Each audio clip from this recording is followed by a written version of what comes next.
35% of students will experience an eating disorder or disordered eating during college, and I am part of that 35%. According to the National Eating Disorders Association, this number is likely an underestimate due to the lack of self-identification. These types of behaviors have become so normalized, especially on college campuses, that many students aren't even aware that they are engaging in unhealthy and unhelpful behaviors. Eating disorders affect a significant population of college students, including myself. And after experiencing the disordered culture on campus, I'm committed to changing the narrative and deconstructing this culture to create a more supportive environment. My story began before I started college, but like most, college created a perfect storm of conditions to heighten my mental health issues.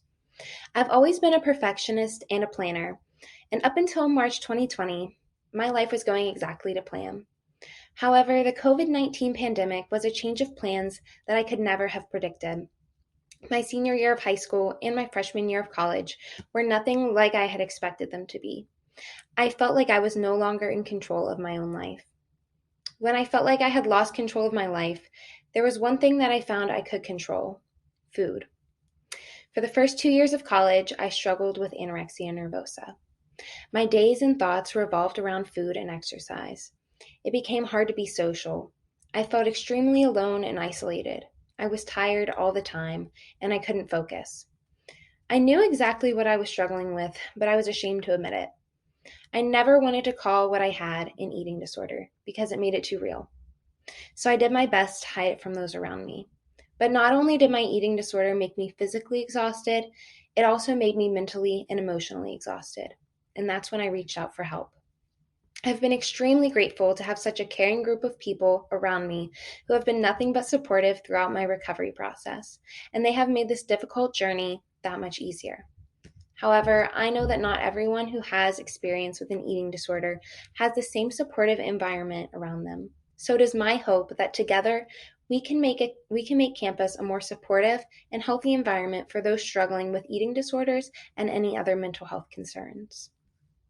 So, what can we do to create an environment that supports those in recovery and encourages healthy behaviors both physically and mentally? First, be aware of your own behaviors and words. Many disordered eating behaviors are proliferated on college campuses due to harmful behaviors and language. One of the most well-known examples of harmful language is warning against the freshman 15. However, the reality is that freshmen will only gain an average of 2.5 to 3.5 pounds. Other potentially harmful conversations include mentioning how little you've had to eat that day or how you've been too busy to eat. Eating disorders are extremely competitive, and comments like this can be very triggering. Additionally, expressing negative feelings and thoughts about your own body is harmful to both parties. Although it is extremely normalized to casually mention things about how, like, you feel fat or how you hate your thighs, words like this can create comparison and further deepen negative body image. As a rule, it's best not to mention things about your own or others' appearances that cannot be changed within a matter of seconds. These are just a few examples of ways that your own words and actions can impact others.